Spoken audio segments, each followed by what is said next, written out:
Welcome. Hello, everybody. Johnny here from Team Superdad. It's great to have everybody all around the world, friends, family, Team Superdad members. This is a live interview with someone fabulous who I've known for many years. This is going out as a live stream. If you're watching this, thanks for being here. Feel free to comment and share as we're going along. It's quite late in the UK, so we may have some people come in or not. We'll see. But without further ado, I'm going to bring in tonight's guest.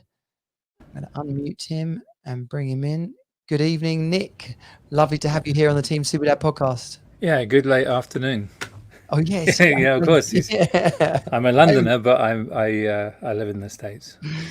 Yes. Yeah. So I'm here burning the midnight oil. The kids are livid that I haven't gone to bed at the same time as them.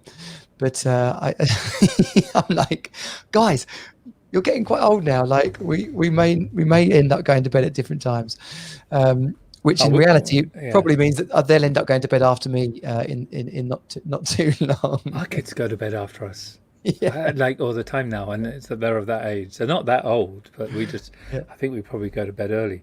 In fact, this house at the moment, I'm not in the studio. Since COVID, I kind of tend to be in the house, so I'm in the attic, and the house is full of kids. Like we have one, we've set up a homeschool. Yeah. So we've got a teacher, and we've got two teachers actually who come in, and the school is in our carport. So we've got 4 11-year-old boys, so 3 from other families. Yeah. And they're all podding together, and they're outdoors. We've got this carport, which is like a garage without the ends. So it's kind of, there's a breeze going through. And we live by a creek, and they run down to the creek in between any bit of work, and they bounce on a trampoline, then they come back and they learn art, and they play guitars and harmonicas, and they run around and the science stuff as well. So that's pretty cool. Then we have one who's going to school half the time, and she at the moment is doing ballet on the first floor, on the ground floor. Mm-hmm. She's a ballerina, and the whole place is taken over. And then on the floor above that, we've got another one finishing up her schooling day online. So the whole house is totally and utter, every single square foot is used for something. Wow. And it's not mad actually. It's quite good, but occasionally it feels like there's a few too many people in the house. Oh, and the animals. I haven't talked about the animals either. Luckily, I've managed to bar the doors, so I'm not sure we're going to get cats and dogs up here. So, well, that is a wonderful insight into some of the madness. And you're in whereabouts? Minneapolis. Minneapolis has recently become known, probably for the wrong things, but it's not all that. Yeah. And so, geographically, for those that don't know, whereabouts in the States is that? In the middle, near the top, on the Canadian border. Okay. So when I first moved from London, it was kind of random. People say, "Where are you going?" And I go, "Minneapolis," and they go, "Mini where?"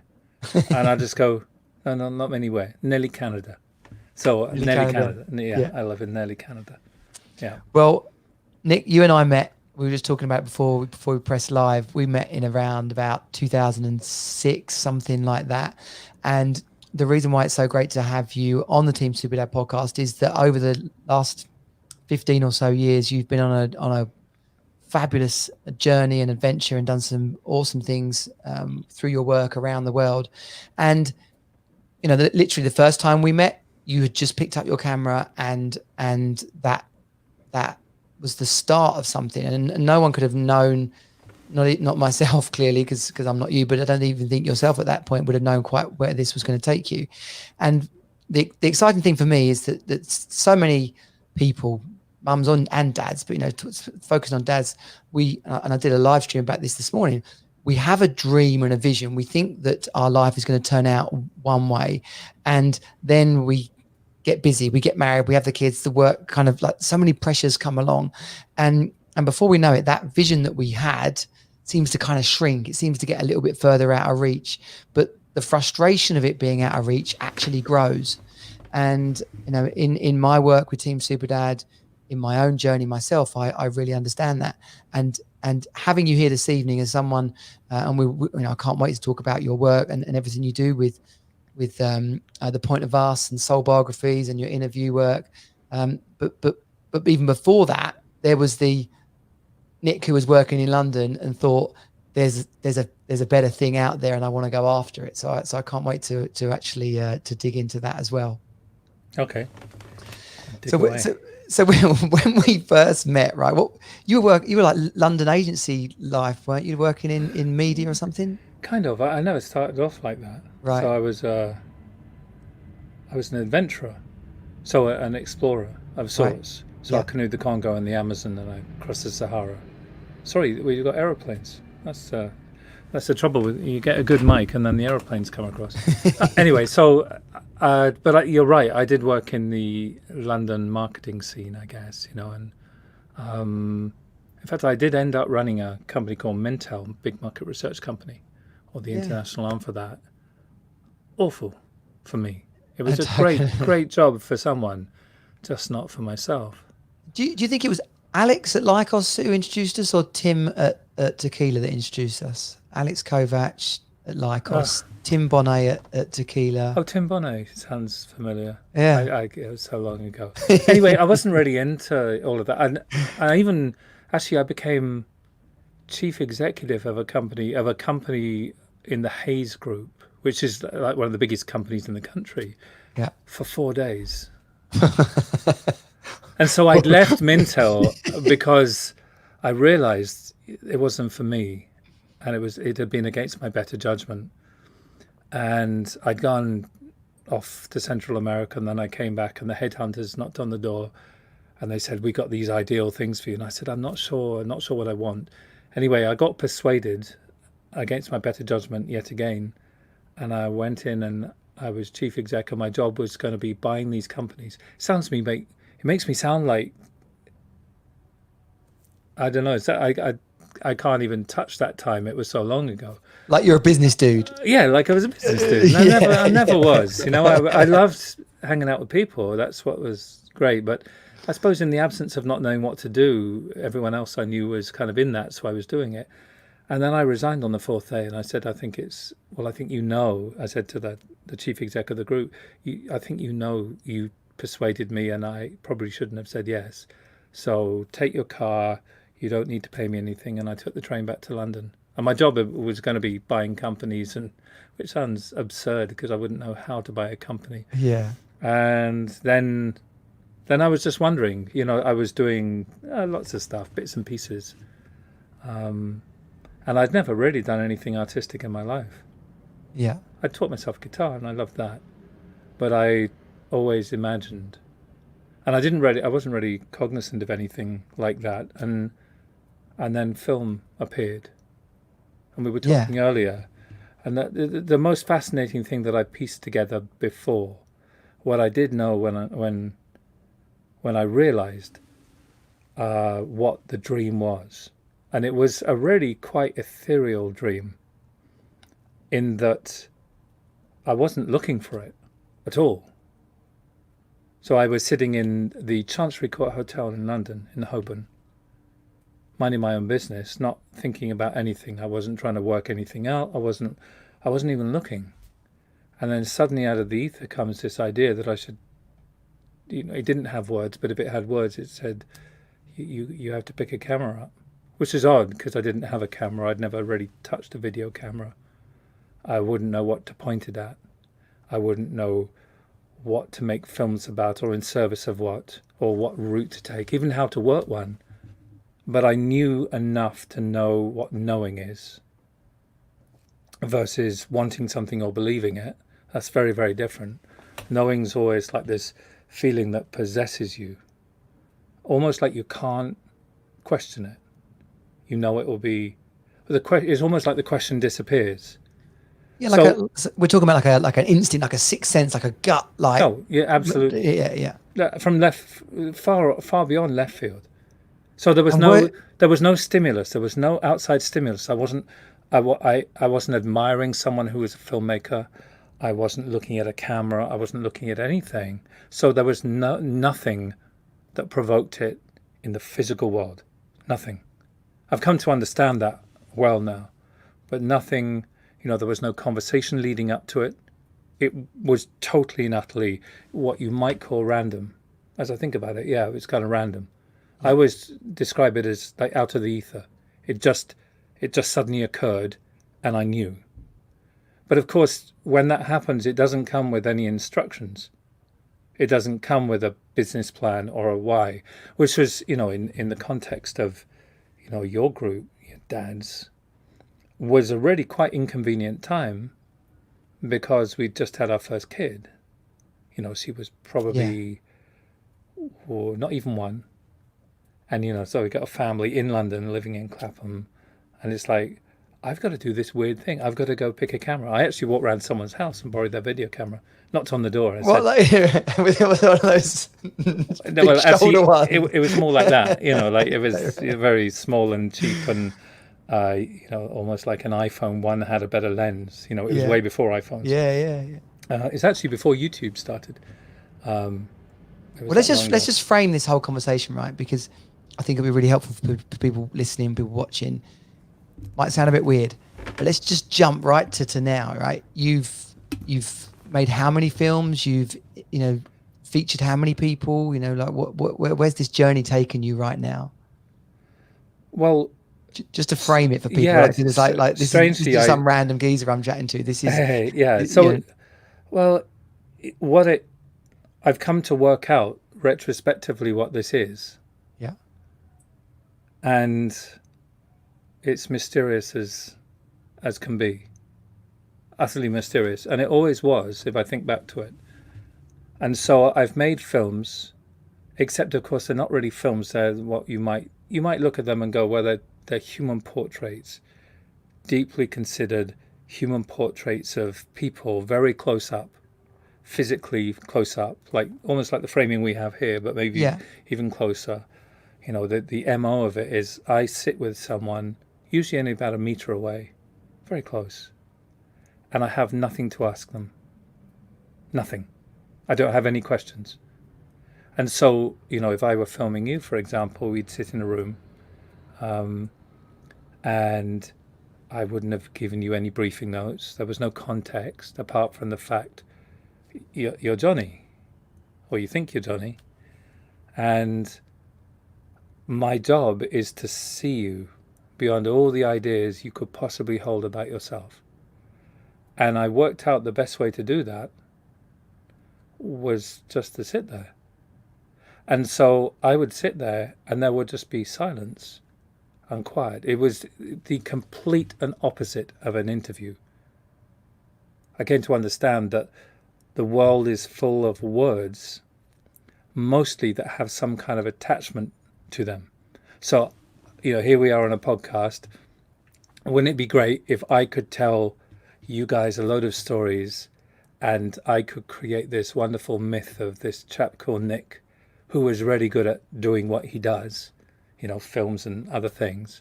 And maybe you could pass the word on or subscribe to the weekly films or buy something off me or just give me some kind of affirmation that I'm okay. You see, words, they usually come out and they usually need something. They need some result in the world. And that becomes very evident when you make film and you're present to someone. In other words, there's no analysis or anything. There's just a stillness.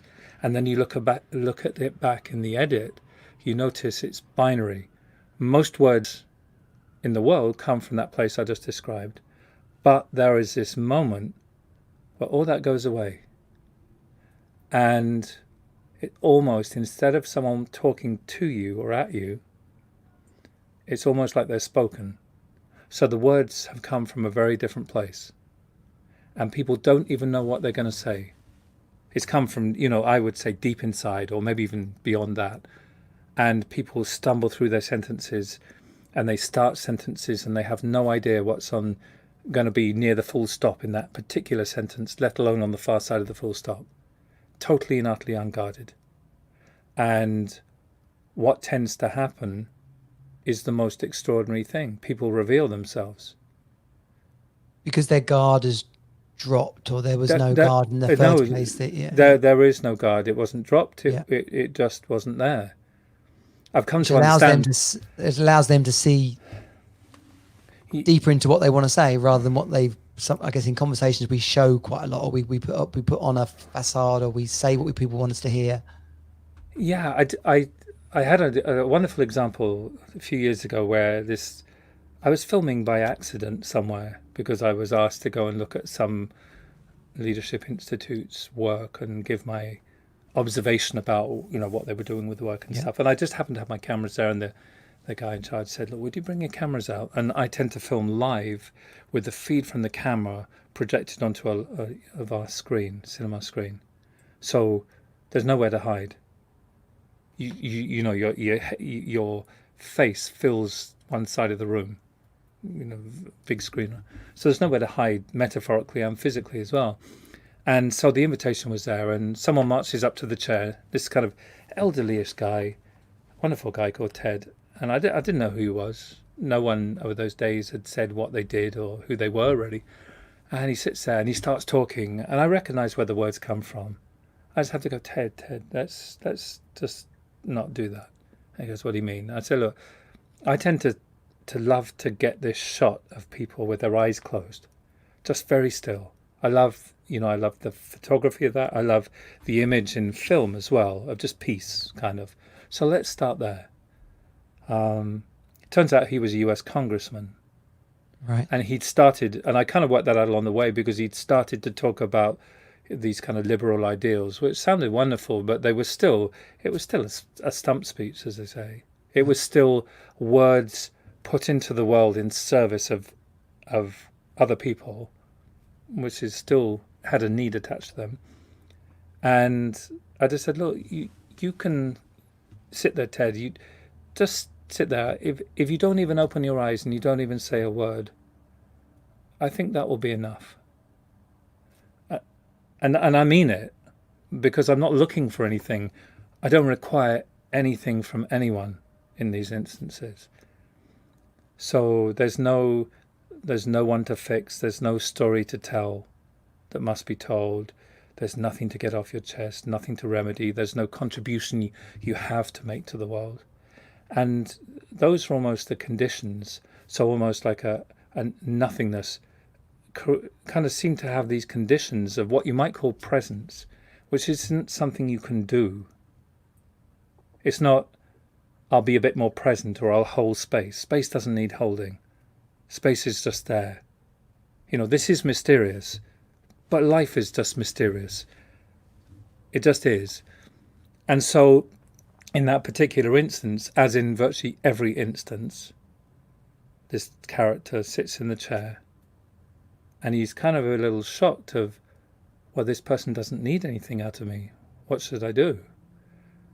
And then he starts trembling, and then the words that come out are quite extraordinary, spellbinding, and he'd never said them before.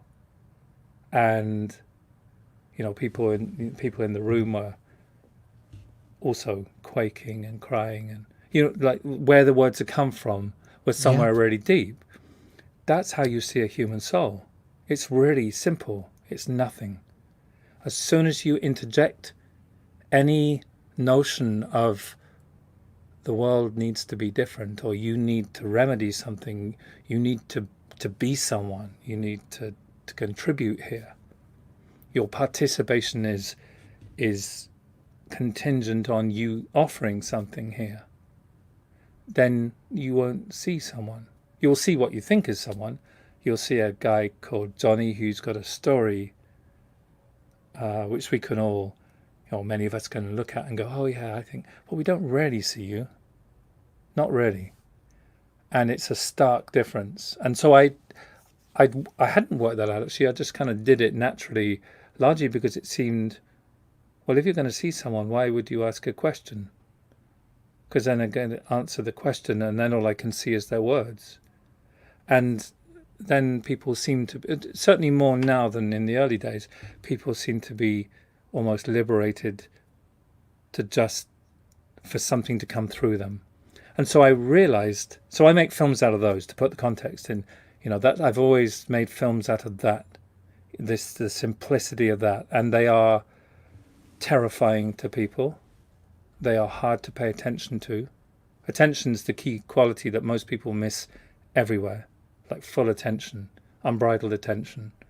You can probably appreciate that with kids. If you don't give them full attention, they're going to be, they know. Yeah.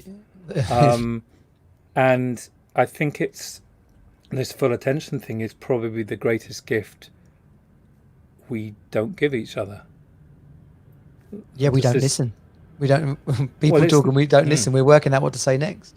well, yeah, not even that, but even when we're not trying to work out what to say, we're trying to work out what they're saying. Mm. We're not. We're actually listening, and listening, as most people understand it, is a verb. We're doing something, but to do nothing, no thing, is the most extraordinary thing. It's almost. I wrote a poem once. I should probably read it to you. I'll see if I can get it. One more. Yeah. Um, When just whilst you're doing that, yeah.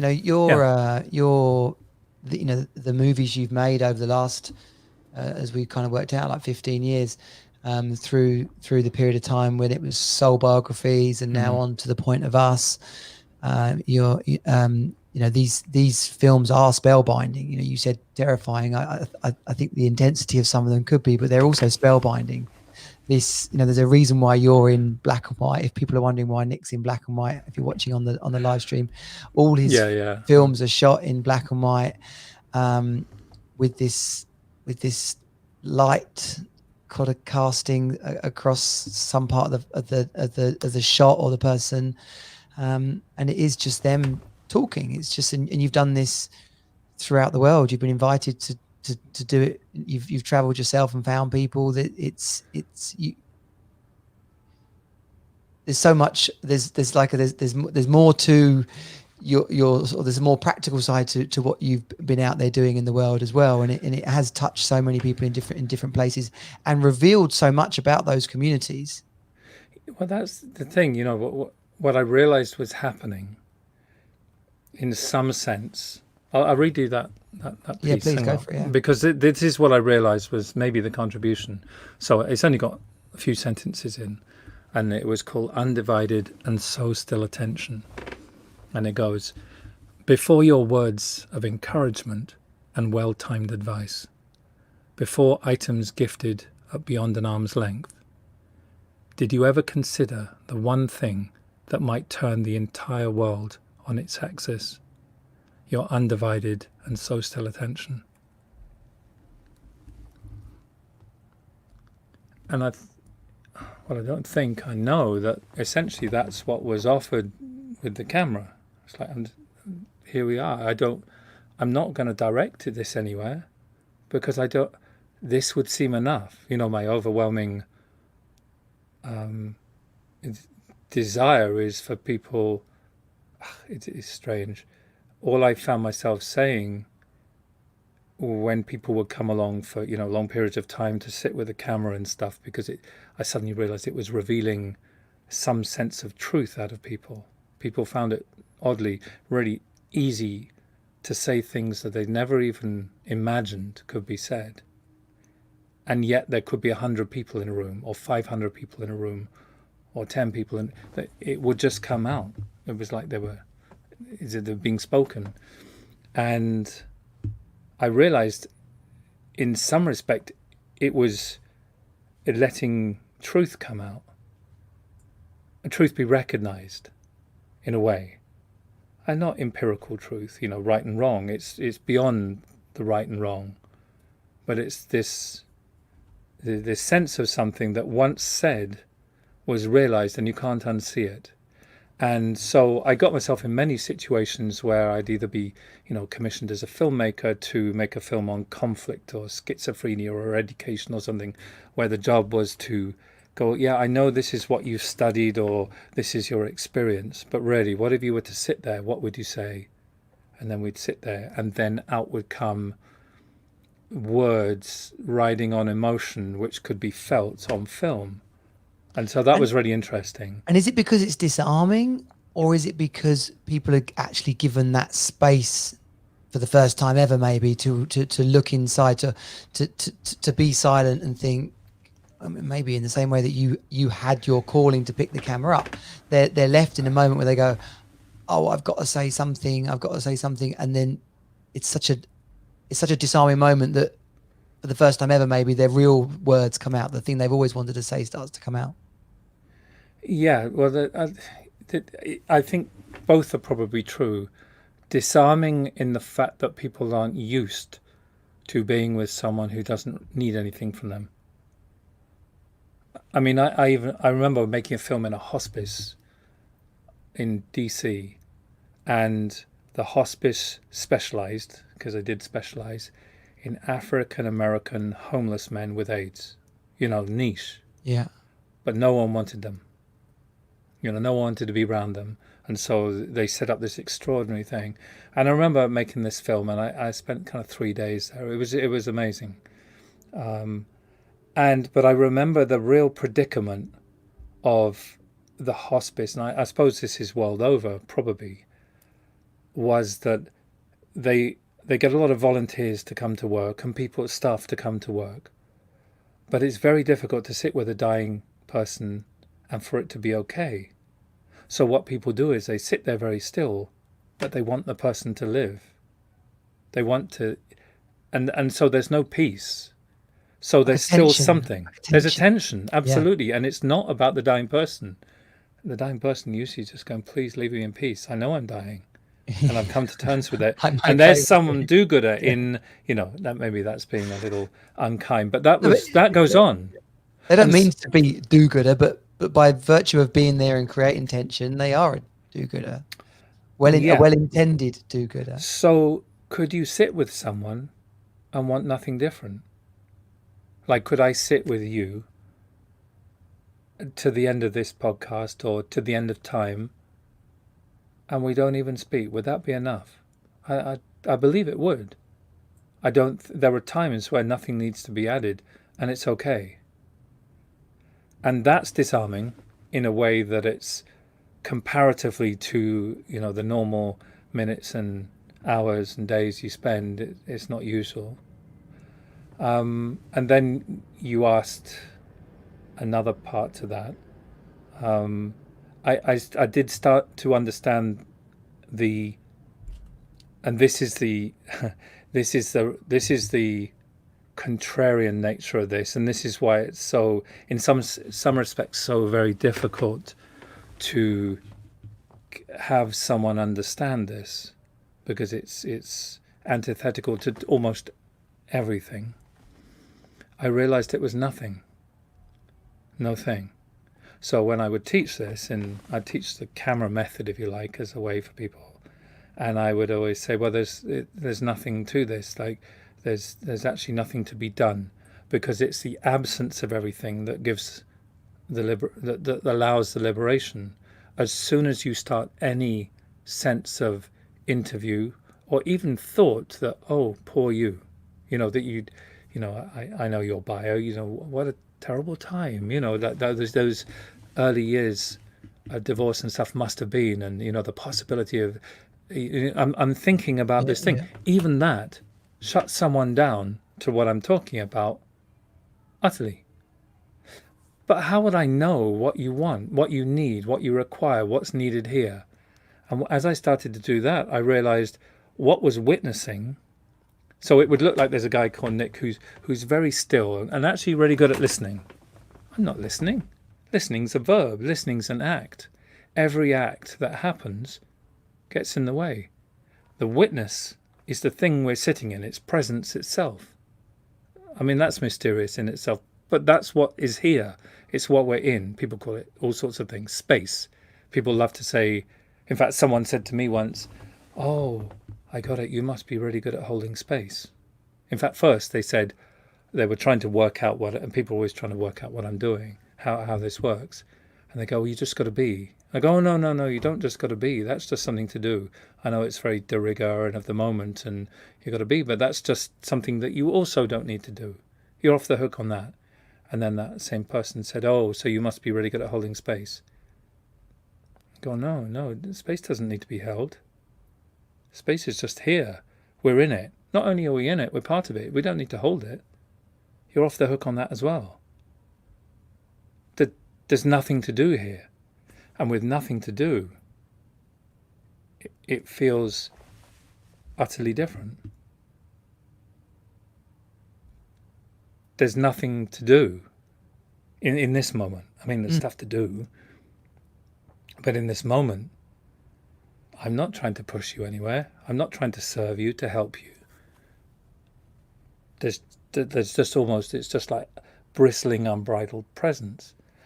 That's the most amazing thing. Actually, I'm going to dig something else out, because what I realized was that's how I picked the camera up in the first place. The absence of action. So I've got this friend called Simon Sinek who wrote a book called Yeah. Start With Why. And we once gave a lecture years ago, 12 years ago at MIT, and he did his very early Start With Why lecture. He was on first and I followed him. And I remember why is a wonderful concept. Just is, it's practical. It doesn't just inch people forward. Suddenly people have a sense of purpose. Like I've worked out why I'm doing this. And I remember looking out at the crowd. It was the MIT Entrepreneurial Forum, and everyone was writing copious notes. It's useful. Man, if we could only answer why, we could give it to marketing and then they could do their work, because it would, wrap up in a mission statement and whatever. Of course, I come out and I think I'm a bit contrarian. I was just genuinely interested in this kind of, wow, everyone's trying to write it down.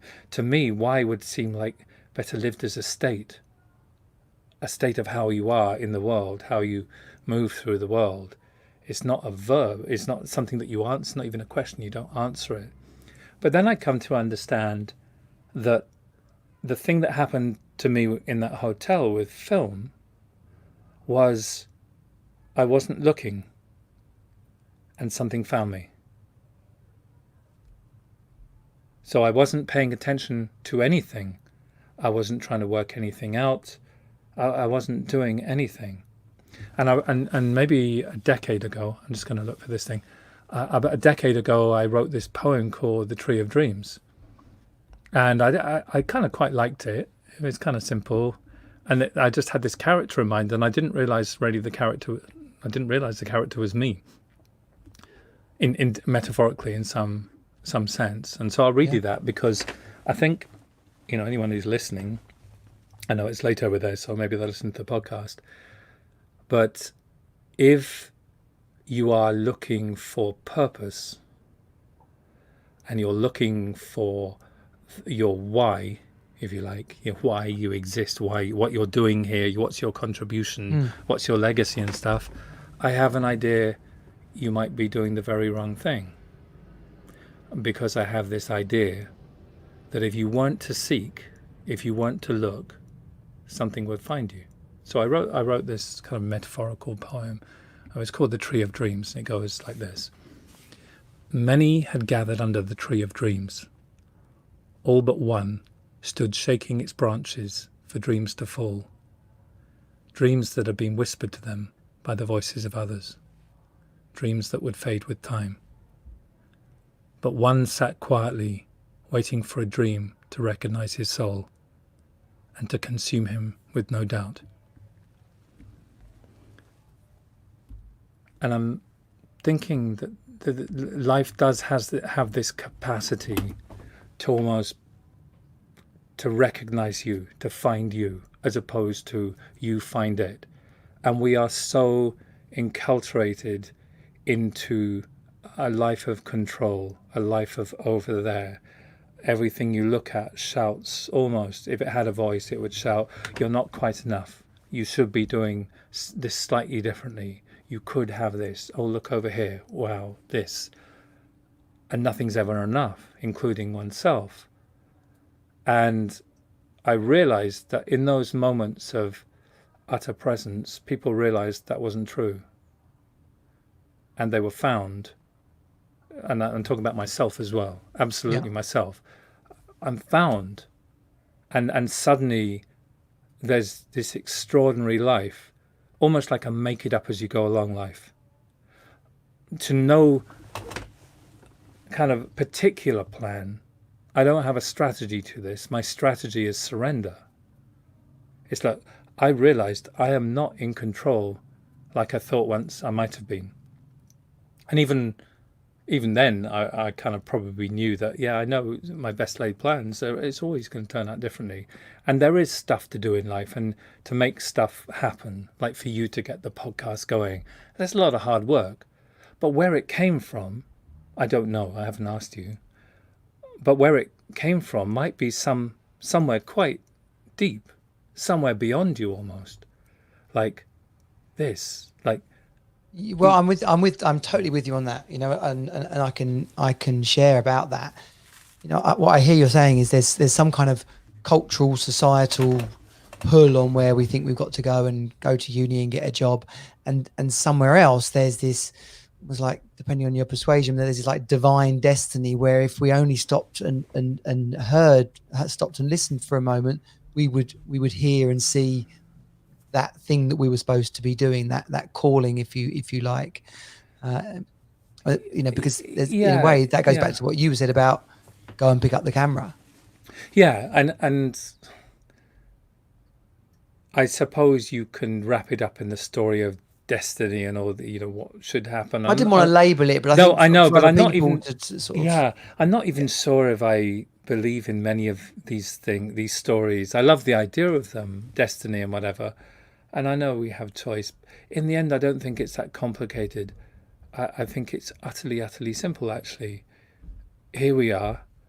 We feel stuff, and I know, right? if you were still, you'd know. It would fill your bones.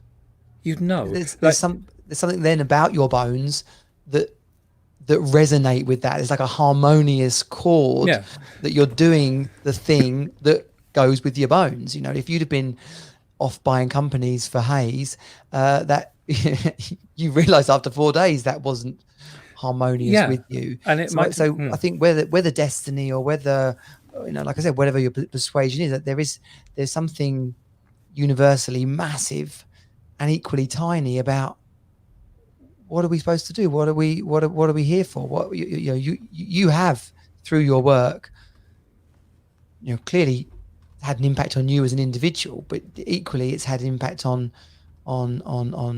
communities, on institutions, on I dare say even nations. And I know you've been commissioned to do work in South America of like making sure stories didn't get lost to future generations. well, Um, worse. I say worse than that. I helped someone run for president of their country. right. He got thrown off the ballot in the last week because they thought he might win.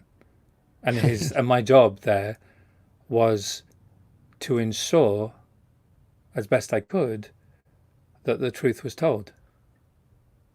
Yeah. So if you hadn't have listened to that calling of pick up the camera, and this is really important because there will be people listening to this who are thinking, I should be a gardener, or but then they'll be going, well, I couldn't possibly be a gardener because how can I make money out of being a gardener? It might transpire that they're supposed to discover how to save the rainforest or something, but it would only have come through day one when they dug a rose bush and did the first day as a self-employed gardener. It's like it's something about that, hearing that calling, hearing that instinct Yeah, inside you that no idea where it could lead to, but it had to start somewhere on day one. What's that sort of? It's a bit of a meme and a cliche, but you don't have to be great to start. You just have to start. You don't have to be great to start. You just have to start to be great. It's kind of obvious, but yeah, it all starts with day one, that first step. yeah. Well, that's awareness, which is what we're talking about. You become aware of something. Awareness, and as the world becomes more aware, which it is, Hmm. um, awareness is a real pain in the ass, It or nags at ass, you. as I say.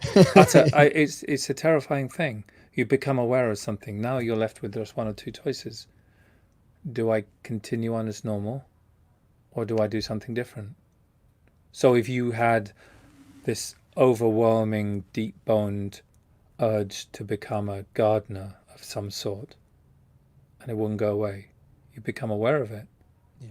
It's going to be utterly painful if you don't do anything about it. Yeah.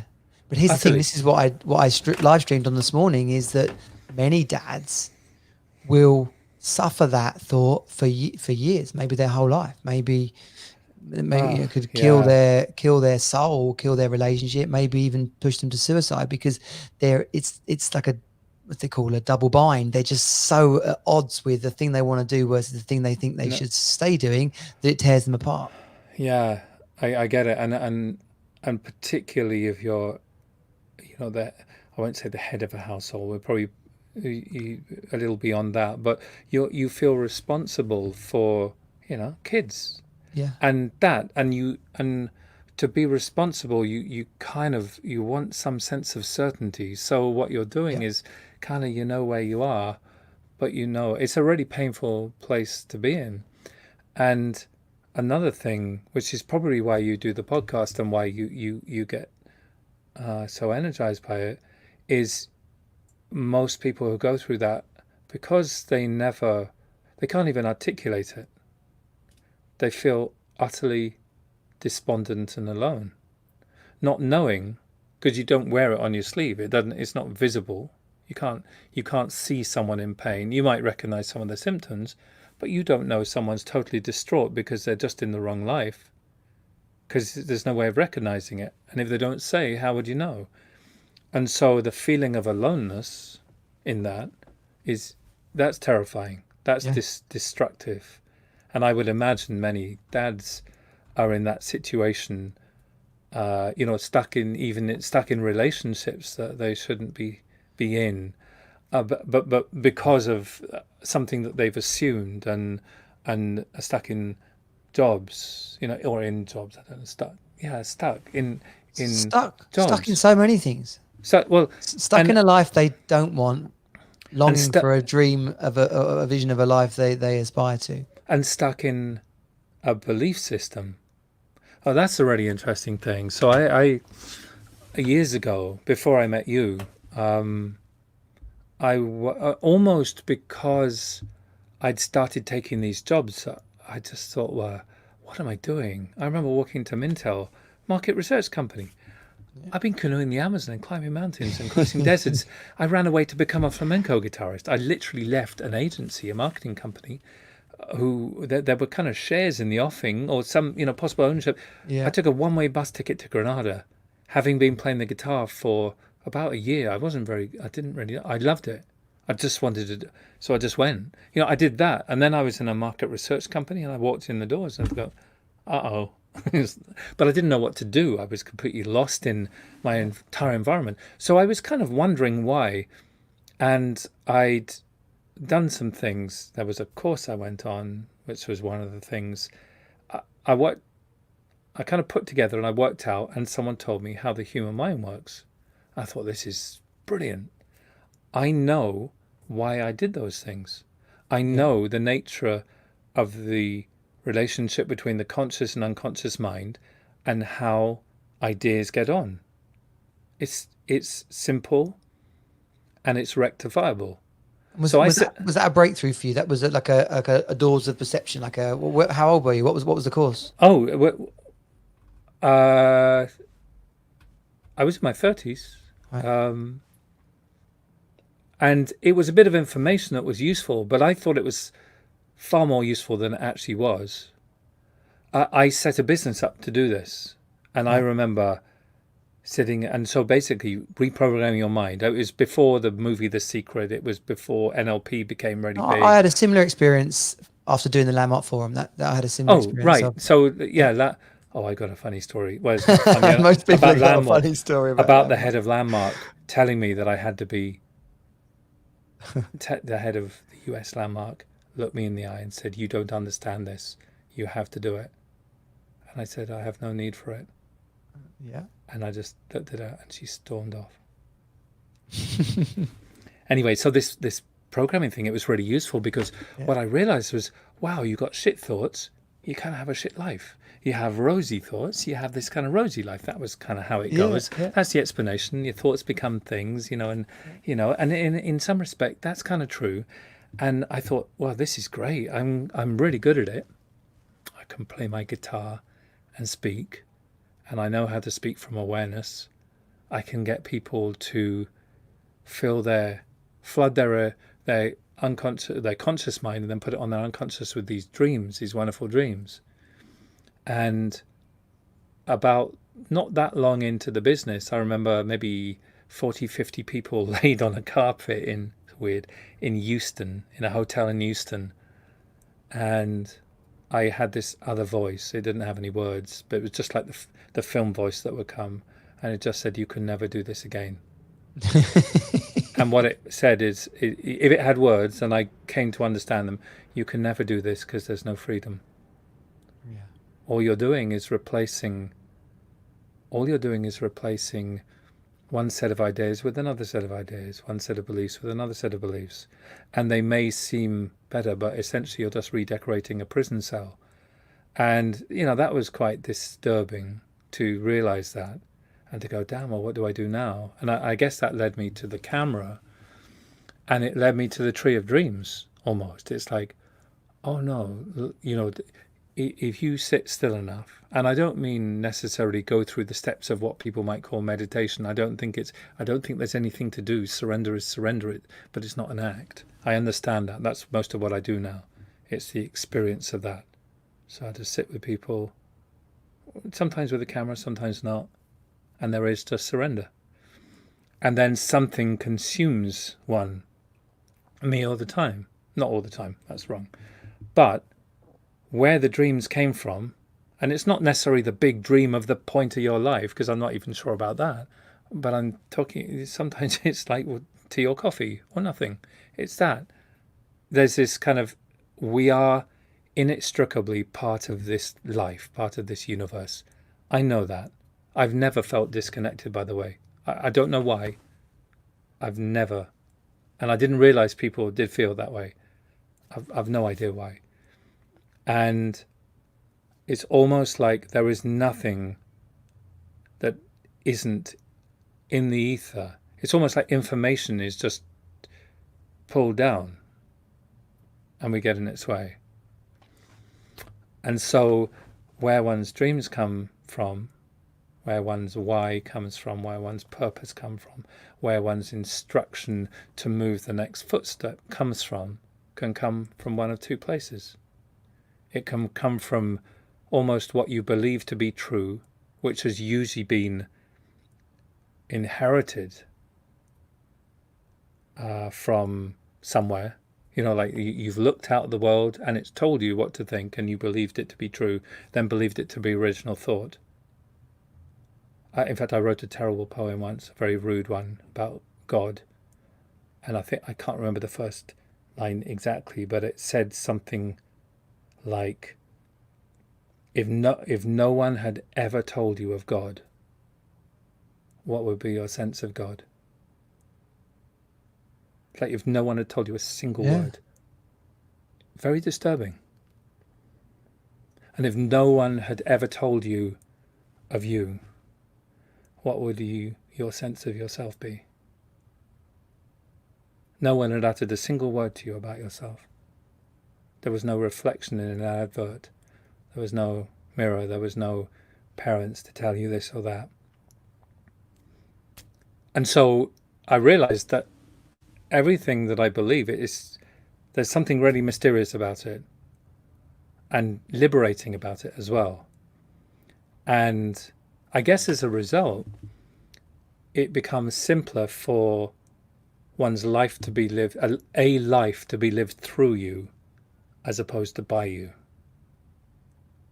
And that's, I won't say it's easy.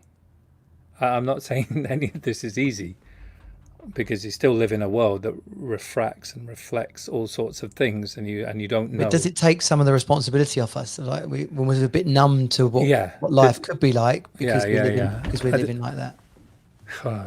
Yeah, I mean the weight of the world. I'm going to read you something else. I just thought I put this on the front of the site at the moment, and I was really with this project. That's on your site, on the Point of Us. Yeah, I've got a few sites, but the pointofus.com is really where I've looked to try and do something about this sense of peace. I realized that I understand what not to do for the sense of peace and belonging, really. Yeah. For this kind of surrender, there's nothing to do. I don't necessarily understand its nature, but I know that I can do stuff and it seems to happen. But I was trying to put it in context, and this is what I wrote. I just said, many, if not most of us, live with an underlying sense that we're not enough as we are. It drives much of what we do and how we are. It causes us to seek constant self-improvement. There is no peace. But what if the remedy had never been in the pursuit of a better version of ourselves, but instead existed in a profound and immutable experience of knowing that there's no one to fix, that we are and always have been enough? And what if such an experience were to give us the sense of peace, belonging, and an inspired life that we so yearn for? And so I'm just thinking of the amount of effort expended by us in our lives of trying to become someone worthy of getting through the gates of, I think I wrote in one piece, getting through the gates of heaven or nirvana or some cultural equivalent, getting through the gates of success, so that then we'll be enough, and we'll be acceptable, and we'll be okay.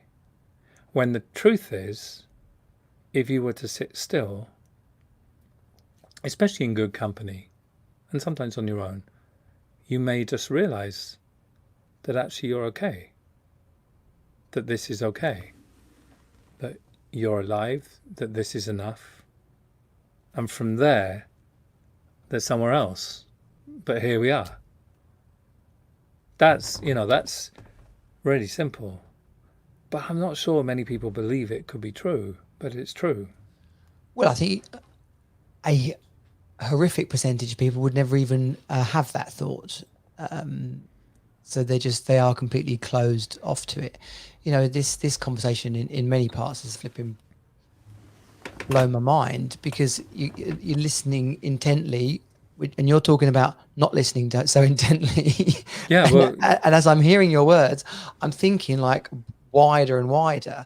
I've taken a fair few drugs in my time, and those experiences expand your conscience. You have different thoughts, and you can't go back after having or seeing that the doors of perception widen or whatever. So when you're hearing some of your message, your concepts, your observations, it's startling at times, because I'm thinking, how could I think more like that? How could I take more time in those moments? What would my experience of others and of life be if I did that more often? Has there been things that I missed, I didn't see, I didn't hear? I in looking to my left, I missed the person on my right that was actually the person I was supposed to see. Like, it's profound.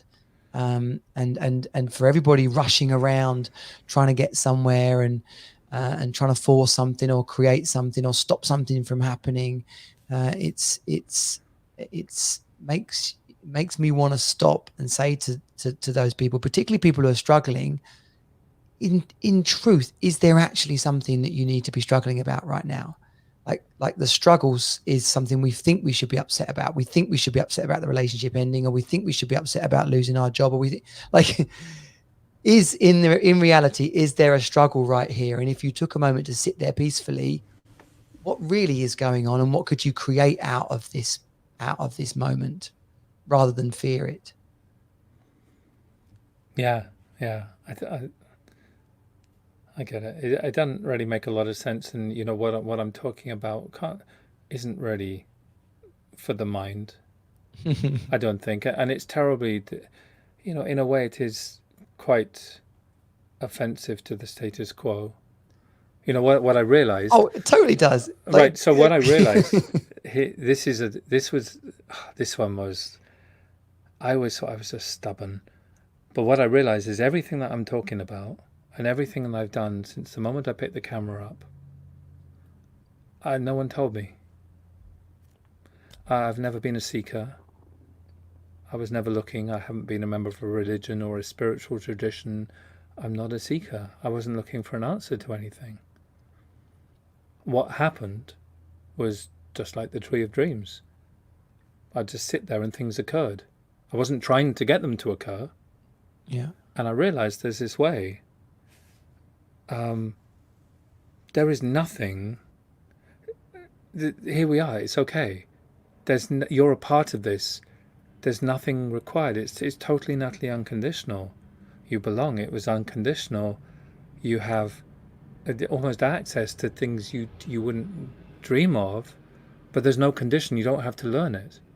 There's no action. We always assume that for something to change, in other words, the way we feel and ergo circumstance as well, to change, something needs to be done. And so starts this human journey of, looking over there, I wonder if they got it, huge personal development industry based on, and I think some of it's probably wonderful. I haven't really taken part in it, but there's an awful lot of advice about what you have to do to get to this thing called... Yeah, but to be clear, a lot of what you're speaking of is stuff that I've learned from landmark courses or from other personal development stuff. So these individuals, these companies, they don't own that. People can discover this on their own journey. That's why it's a bit strange that woman would say that to you. In truth, I think she's probably so excited to like, oh my gosh, if he knows all this already, imagine him knowing even more. No, she didn't know me. She didn't know me. Oh, she didn't know you at all. No, I was... Well, that's very landmark. Is that they're so excited to have everybody taste the taste. Well, yeah, but I mean, the point in saying that that this just exists. It doesn't need to be conjured up. Yeah. You being enough, you being okay, you being at peace, doesn't need any conjuring. It doesn't need a change of circumstance. It doesn't. It needs the opposite. It needs nothing. And then you see. So it's just about the recognition of what it is that you are. And I'm talking about this kind of very ethereal connection. Often people are talking to me about, well, what are you talking about? Belonging. And I'm going, oh yeah, it's not belonging to a group of people or a golf club or or something like that. It's belonging to this all. Because when you catch sight of the fact that you are a part of this, and not you understand it, you know it, there is no question, that puts you in a very different place. I remember someone came away from some stuff we do in the camera and he said, yeah, nothing changed. In other words, we hadn't done anything, yet everything seems different. And then everything starts changing. And I think that, that comes from this kind of sense of surrender, as opposed to pushing forward to a point over there. Yeah.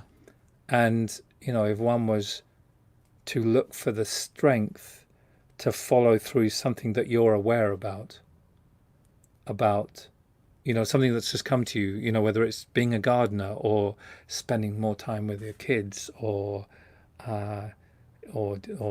going over there or something like that, just be aware of where that's come from. Has it come from your fear of not having something, of not being enough, and looking over there, oh my God, that guy over there, Johnny, he's really got it made, or maybe I should do a podcast, etc., which is generally the way of life? Or was it kind of handed to you? Did it consume you with no doubt? Still hard, because you don't know what to do, but at least you know that that's to do. That, I have no idea. Like with the camera, that was stupid. I'd never done anything like that. I hadn't really taken a photograph before. It didn't make any sense. But somehow I knew. It's like, that's not going to go away. That would just haunt me. No, well, that Roger Black video, right? Because you showed me it, he was pretty much the first person you interviewed. Yeah, he was. And you'd done some NLP or training or life coach training type stuff, had you, or something at that point? No. I've never done that. So you decide, well, but you were asking him questions. Actually, in the ways of many podcast interviews today or what people are up to on their YouTube channels, you sat down with Roger Black and asked him about his journey. way That's before anybody. You said YouTube wasn't even invented then, so way before anybody was doing stuff like that. yeah. I'd had a He I was a knew runner, by the way, a British Olympic 400 meters or something, or yeah hurdle. he Yeah, won yeah, 400 meters very fast. yeah, yeah. And he was our dads used to work together. He was an easy Right. target for me. They were Okay. doctors, and he was like my brother's best mate when they were 5, and I know his twin sister really well, Okay. Julia, Right. and so I was around his house, and to my best knowledge, it was the first time I stuck a camera in front of someone. I It's think really stuck in my mind. Really stuck in my mind. It's like it was called a grey table, like on a balcony type thing or something. yeah, it Uh, was. I mean, it was. This is what I remember of it, and I remember it quite well. And it was called. I think it was called About Certainty, and he was talking about what we're actually thinking about it. He was talking about what we're talking about. He goes, "When you know, you know. You don't know how you know. You just know." And then your job is, you've become aware of something. Do you dare do something about it? yeah. And I think that's what the film was about. And my memory is I didn't really ask him anything. He this was like in the early days. I didn't know what I was doing. I still don't. Like if I go and film someone. Now I've got this huge catalogue and I've filmed, lots of well-known people, but mainly not well-known people. I've been, I've helped someone run for president. I've been banned from the top university in the world, or they say they are, because the dean was worried about what I might ask them. Truth has a terrible, like if you're in front of a camera Ironic, and ironic that most of your videos are you not asking anything, and he banned you for what you might well, yeah, ask. an implicit misunderstanding of what this is. But there is this coercive energy almost that just seems to force it out of you. And I've filmed multiple murderers, all sorts. It doesn't really matter. I see the same look. In fact, one of the odd questions that I used to get asked perennially, well, not perennially, every day in the early days was, where on earth do you find these people? And that seemed a really odd question to me. It's like I got lucky and all the really open people lived in my postcode, in SW4. And but what people were really saying, I came to understand, was that I don't see people like that.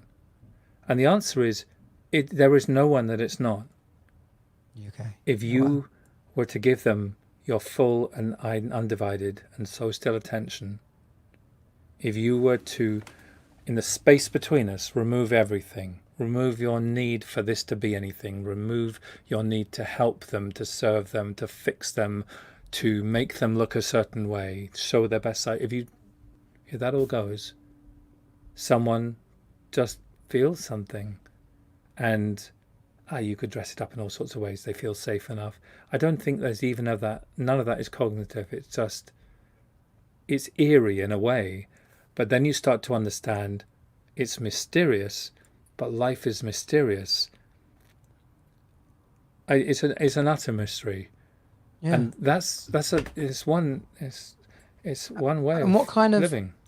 what kind of impact or what kind of value has this brought to you as a dad, as in your family? I mean, it's like you're having this mystical, wonderful, deep conversation with me, and then you're going to go downstairs and tit about and make a milkshake and play table tennis. But Yeah, is there elements of this that you've brought into your family where you have been able to feel perhaps that you're better connected, or there's more open communication, or what difference do you think this has made to you in your role as a father? yeah. I don't know. Sometimes it's great, and sometimes I think it's really difficult. Sometimes I think I probably, like most dads here, get too much into their work. Yeah. Too many hours spent wondering about the nature of this and that, and still attempting to make the mysterious work, which you can't do, by the way. I come to understand that. I just keep forgetting it. Um, and so, I think double-edged sword. Some of it is amazing, and especially now they got older. Like our eldest daughter, there are some really cool conversations, and I can see her questioning everything in this Yeah, my rather daughter too. mysterious way. Yeah. To take one of my lines into a religion class and say, well, what if no one had told you about God? What would be your sense of God? Or something like that. But to Yeah, yeah, understand yeah. the nature of it, it's kind of cool. I mean, I think it gets a bit much from sometimes, actually, because I do question everything, but not to be bloody minded. I'm just really intrigued. Like, how could you say that and not consider what you said? I know how you can say that and not consider. So, I think the household is, I think there's a lot of kindness and, I'm hoping that they pick up on that. I think you can't help but not pick up on that. Yeah, of course. But And, oh, go on, Karen. but, I think in many ways it's probably a normal household that we don't have a great deal of strife, although we do have, one of the kids is quite difficult and she's just difficult, for whatever reason. And, I think it's probably similar to many places. What I think we're quite good at is realizing that if anyone's stressed, that there's a reason for that, and there's a projection often, and you suddenly get to realize that. Yeah. That's quite good. But Well, sometimes that is important to say. Hang on a minute, everyone. What's going on here? Because we could ignore the fact that something's going on and just go headlong into conflict over the next 3 hours, or we could acknowledge something's wrong here. Which one of us isn't well today, or which one of us is upset about something? yeah. Something's not quite right here, and I'm getting better at that. Both my kids have hit puberty. Didn't realize because one is a boy and one is a girl, and they're 2 years apart. But that basically means they're doing it at the same time. Oh yeah, And boys, we're way behind. yeah, Is that right? just We're way yeah, behind in totally. every respect. Yeah. Rosie's 2 years younger, but just to realize I've had to adjust and be like, okay, so now they're going to be grumpy at times, or they're going to be really like outrageously boisterous, and I've just got to say, just let him be for Yeah. for as much as we can. But then I'll also say, just so you know, that's about the 8th thing I've let go, and so there's not going to be a 9th. Okay, I can tell you that right now. Like if I this mysterious side that I've been talking about, Yeah. it is otherworldly, but one can live that. You can live with your feet on the ground with that as well. But families, oh my God, they're like. So do you think there's an exercise you can do? This just, I mean, to talk about landmark again, there is an exercise in one of the courses called the Be With exercise. And you stand in front of someone, you're not allowed to say anything. You just be with them.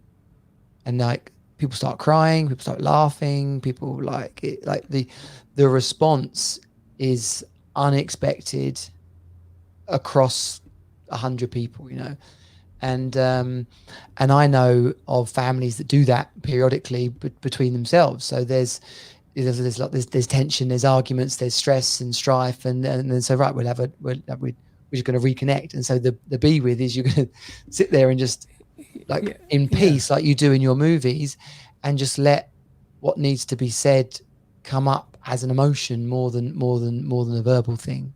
Yeah, and so I'll sit with my wife.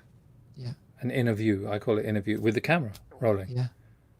We did it, 40 minutes, one word, just one word, and that was the experience that I was talking about. Haven't done it with the kids. I always found it quite difficult to tie them down to a chair. Yeah. Like there was always so much being. Maybe there'll come a time, but it is like to try and understand it, how to do it well. A family. Yeah. And you try your best. It's like wow, I wonder, and then realize that I remember once hearing someone say, I don't even know who it was. I think my wife told me, and I thought that was a good idea. Your job is to really not get in the way of your children. You got to make them safe, and I'm not even totally convinced about education. And then if you used Waldorf, if you know the Steiner schools. Right. Yeah. Understand. Yeah. yeah, so very contrarian education. But I'm not sure. We saw our job as not getting in the way as best we could, and doing anything in service of a kid working out what on earth they're doing here. On this really Yeah. profound level. I don't know whether we got that, but and I think there'll come a time soon where maybe there'll be more of that. I mean, I'm always Yeah. digging it, and I think Caroline's doing that as well. We did Steiner with Rosie for about a year, Yeah, and it didn't sit well with her. It didn't sit well with, yeah, and I've got friends who are at Steiner schools and absolutely love it. So I totally see the value and um, oh my God, who's the English guy that just died? The writer, he wrote a lot about education. Uh, they always do this. Scouser, awesome guy. oh Uh, yeah, yeah, yeah. I know, uh, I know. um, And comedian. Well, he seemed like a comedian. yeah. Ken, someone. Yes, Yeah, check us out. We're almost there. The his book was The Impact or The Edge or yeah, Ken. Anyway, that's it. We'll put it in the show notes. I'll work it out. But here's a question just before we finish. Did your wife marry the adventurer or the executive? yeah. Back in The free spirit. the free spirit. So oddly, it was as mysterious as everything else in life, Yeah. pretty much with my life anyway. Um, I collided with her in the Bahamas. I didn't mean to, and I saw her. I met her, and I didn't. I don't think I said it out loud, but I meant it's like, oh, it's you. I Yeah. knew Yeah. her. Yeah, I'd never met her, and then one thing led to another. She flew to London a few weeks later, and then we were just chatting, and then I think I said something like, "Well, so when exactly are you going to marry me?" It just kind of came out. I didn't mean to say it. It just kind of came out. So we got married, and there was this real sense of ancient something, and it was like, "Oh, this is stupid. She's far too small, and she's American for goodness' sake. What's that about?" I'm in London. I've travelled the world, but I never really even felt like going to America. Didn't seem the place, but Yeah. it's out of your control. If you notice it, and then you do something about it, you become aware. And so I think she probably went for the things she couldn't understand, as opposed to the things that she saw that I could describe. Yeah. And that's often what we avoid, almost like as an uncomfortableness. If we can't decipher it, if we don't understand it, the common thing would probably be it's a bit awkward. I'm going to move away from it. And actually, this conversation is very much about lean into it because there's probably a lot of magic and answers inside of that awkwardness. Yeah, like what if there was nothing at all that you didn't know? Like people love to say, look, we're connected, everything's connected. Well, if it was, there's nothing that you don't know that you're not connected to. What if that were true? Would you do something with it? Would you? And the route to recognizing that was nothing. In other words, there was nothing to do because everything you do got in the way. Yeah, everything Nick and Johnny does gets in the way of us just knowing that. Then you might spend some time being quite still, sitting Yeah. under the tree of dreams almost, like waiting for something to recognize your soul and consume you with no doubt. Not even just for the big stuff, you just know, like the person who you spend your time with, not necessarily your marital partner, but who you spend your time with, what you spend your time doing. I mean, man, we've got a life. We do stuff. We make stuff. It's amazing. And so here's, I think, an awesome way to probably end this all off. If someone wants to tap into this, someone who's like, blimey, if someone's not really into this or hasn't considered it before, it's possibly even unlikely they're still listening. But I'll clip it out and put it at the front. But there's definitely value in this kind of peace and this connectivity and this giving time to consider what's really going on rather than rushing about looking for it. in your work and in your experience, is is there a way that someone can tap into it? Is it as simple as being still for periods of time? I'm using stillness not as the absence of movement, by the way. Right, I'm not talking about sitting cross-legged on top of a mountain listening to vegetarian music. I'm not talking about that. right, right. I'm talking about a stillness, in other words, an absence of trying to look. I wrote this piece called An End to Seeking. It's a contribution, but I did see that every time I looked, I was blind. And therefore, if I stopped looking and would just enjoy the experience of sitting with you, if something found me and it didn't come from me, and it was extraordinary. And so to understand, even have an idea that you might be part of something far more magnificent than you ever thought. No, that's not the right word. Far larger than you thought, with more capacity than you ever thought. Yeah, But you didn't need to do anything to deserve it.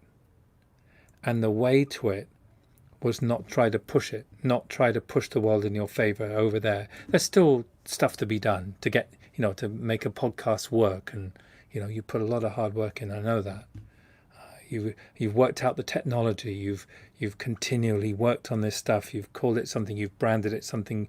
You do the work, but there's still this sense of something behind it which drives you. Sometimes it does, sometimes it doesn't. But there is this thing. So that there's nothing required, like a life force or something. It's just there. It's just you are it.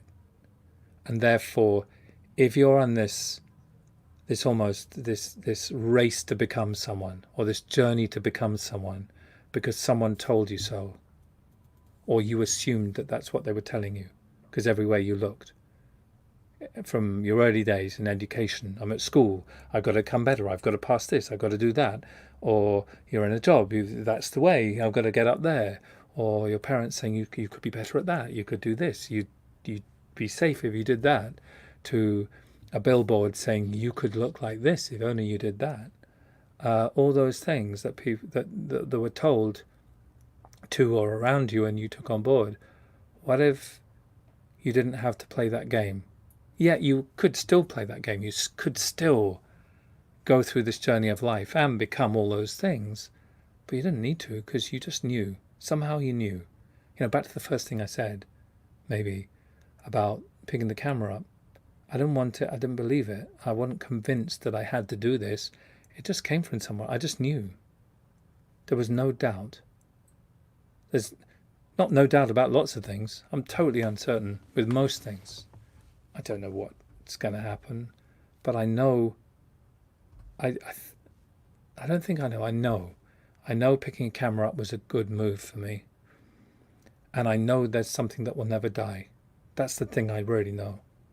I don't know how I know. And it's not Nick will never die, but there's something that I'm part of that will never die. And somehow, there's a faith in that. And it's not in a faith called anything, because I don't know how I know it. I just know it. And I think that's probably deep down in everyone. Everyone has that capacity, because they are. At least part of them is part of that as well. Yeah. It's all mysterious. It's all mysterious, and it's like I got this poem called "The Glorious Ignoramus," and it basically describes. I'll read it as the last thing. I've got to do this just because. It's tough listening to some of what you're saying, because it literally, as I'm listening to your words, it's making me think so hard, like so profoundly and deeply, that when you stop talking, I'm just, my brain's just left there going, what's happening next? Like what's like what? Yeah. Where do I take that thought, basically? And, but what if you didn't have to take it anywhere? No, I really hear that. I do really hear that. But I think it's also, like when you read something profound that you've not considered before, or you suddenly have reason to question how you thought things occurred or things existed before, and you're like, oh wow, what if I don't have to worry about all those things? What if I didn't have to fear that that was going to happen? What if my marriage ended because I was supposed to experience that and learn that lesson so that I could take it forward and help others?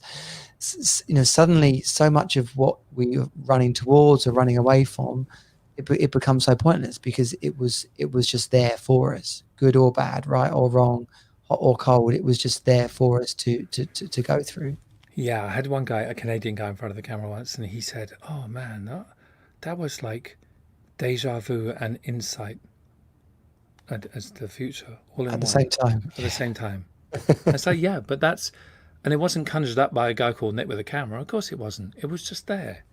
He was just part of it, but he never thought that doing nothing would allow him to see that. Yeah. I think that's as simple as it gets. Yeah, totally. But like, what if that were true? That would be wonderful news. Like, Yeah. you wouldn't be lazy because you would be inspired. Something from within would drive you, and I think that's maybe what people want. They want to feel like the life is lived through them, and is bigger than the character called Nick, who's trying to just get by. It takes a lot of pressure out of situations and it does. families and Like, blimey. Yeah, so this last piece, then I guess we should go. But it was called The Glorious Ignoramus, and I wrote it kind of as a joke to describe to someone who was trying to work me out. And I realized it kind of described how I am when I'm sitting with my camera and someone in front. And so I said these words, and they're called The Glorious Ignoramus. It says, or it goes, "I don't know, but I know that I don't know. I love that I don't know, that I can never know for sure. So I've stopped looking to understand you or convince you, and now finally I can see you. I'm a glorious ignoramus." Yeah. And I loved. In fact, I might write a part 2 because it's really.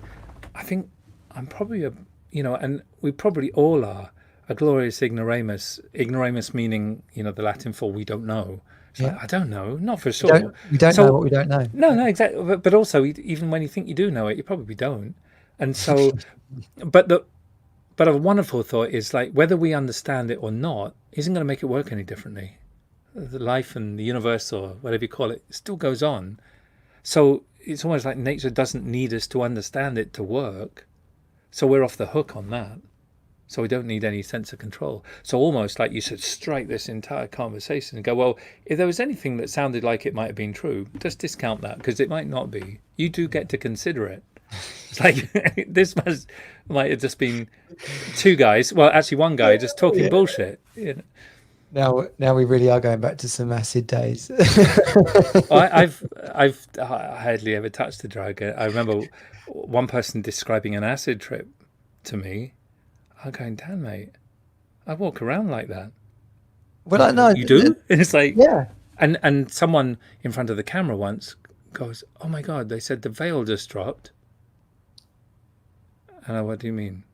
She said, "I've taken ayahuasca 97 times. That's what happened, but we didn't do anything."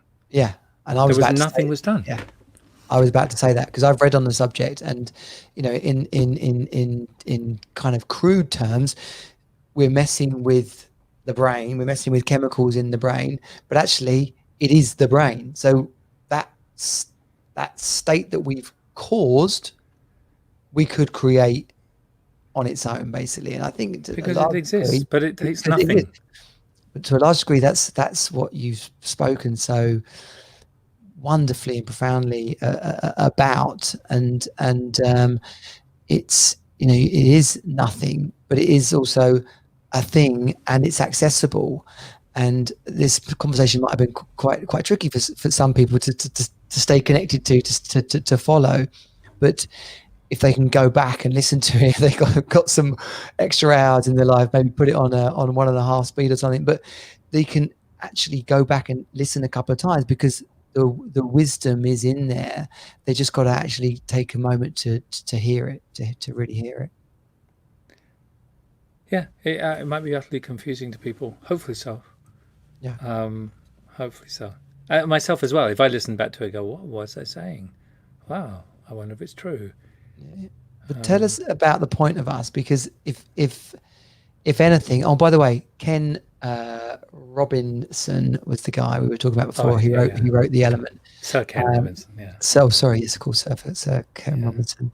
The point of us is your latest sort of home for all your work, but more than that, it's a community as well, which actually people can come and be part of. Yeah, so we just started this, and the real impetus was, what I realized was there was this point of surrender where nothing's been done and people realize what it is that they're part of. And I would always do that, that we'd have these programs, and programs, I guess, was a good way of describing it. People would come for 4 or 5 days, 3 days a weekend, whatever, where I was traveling in the world. Is that like the walk? I saw that on the site. On the walk, I want to come on the walk. Oh, the walkabout. I used to do those. But essentially, what was happening was the nature of what I've been talking about. It's just a surrender. Often it would be provoked by just sitting very still in front of the camera and watching people in these big images suddenly just give up needing it to be anything, or needing to be anything. They weren't just being, they were just there. And it would provoke this feeling, this real sense of, we really are part of this, the thing that so many people write about. But it wasn't, we never even really spoke about it much. It was just there, and it was felt, and it profoundly affected many people and the relationship between them. And I was always just just really yearning that people should know each other. Like, I know so many thousands of people that have been exposed to parts of the work anyway. And I just thought, wouldn't it be cool if people knew each other? And then because they knew each other through this work, then they didn't have the bullshit of just saying, well, I'm Nick and I'm a filmmaker and I'm from London. And they didn't even need to do that. Participation was not based on anything you did. The mere fact that you had a pulse was enough. And it was okay if you sat on the edge till the end of time and you never said a word, never even said your name. You were still part of it. And so I guess the reason for me creating this thing called The Point of Us, which then there's a segment which is called the Us Community, is basically so people can come along and experience that and realize that no one had to tell them. There was nothing to learn. There was nothing to do. And so maybe some people might be able to just set down this effort of trying to become someone because they don't feel enough. Maybe there was a community of people that you could sit in and you just know that you're okay. And that's really what it is. And so I was drawn, what I realized was, I do make films. I suppose I'm a filmmaker in some respect, but really what it was about was surrender as a way. So a life could be lived through one as opposed to strenuously lived by one. So thepointofus.com is the site I made, all these big black and white images of people. Yeah. And more and more content will go out there. I probably got about 250 pieces of content. It's wonderful. It really is. Everyone should go and check it out and look at the community and stuff as well. So this has just been wonderful, Nick. I'm so it has. You're really grateful. you're really good at this, by the way. I know, because I've been interviewed by lots of people. Okay, thank you. Yeah, you are. I mean that. I think although you said you were trying to get it up here, you didn't show signs of that. Not really. Like getting caught in, what would be a clever question? What would which so many interviews are. Well, do you know what? I over the years of doing this or doing videos, and the more preparation, and it's not like I don't prepare, but you can create a load of questions. And sure, sometimes that makes for a nice, consistent format across podcasts and stuff. But actually, to have real conversation and allow it to flow, for me, I enjoy it more. I still have to control people sometimes. Like, can we just get back to what we were here for, or can we have some fun for a moment, or can we, can we explain what the hell you're talking about to people who don't know? But more than anything, um, the encouragement and the joy that I get out of it is at the end. Most people, more often than not, will say exactly what you just said to me, and so I take great encouragement and satisfaction in that, because if people enjoy being interviewed, if people enjoy being part of the conversation, then I think there's a chance that people will enjoy listening to it. Thank you. Yeah, epic. Well, I love to catch up with you sometime in person when this crazy COVID thing changes. I've got all my family in Chicago, which is nowhere near Minneapolis, but Well, it is but in American terms. oh, I guess so. Yeah. So It's at least it's the top half. well, it's an 8-hour drive. I Okay. mean, Oh, that's that is not close. far. That is, yeah, Yeah, for Americans. That is. yeah. So yeah, next time in Chicago, I'll let you know. We'll meet in the And next middle. time I'm in London, I haven't been to the UK for the longest time in my Yeah. life. Actually, through this, I'm usually Yeah. in Yeah. the UK doing stuff 2 or 3 times a year. Yeah. In Europe, certainly, but not at the moment. I know. One Let's day. do it. Yeah. Good. Okay. Good health to you and your family, and all the people that are there homeschooling with you. I wish you all the best. Yeah. Yeah. Cool. Nice one, Bye. Nick. Good Bye. stuff. Cheers. Bye. Okay. Bye.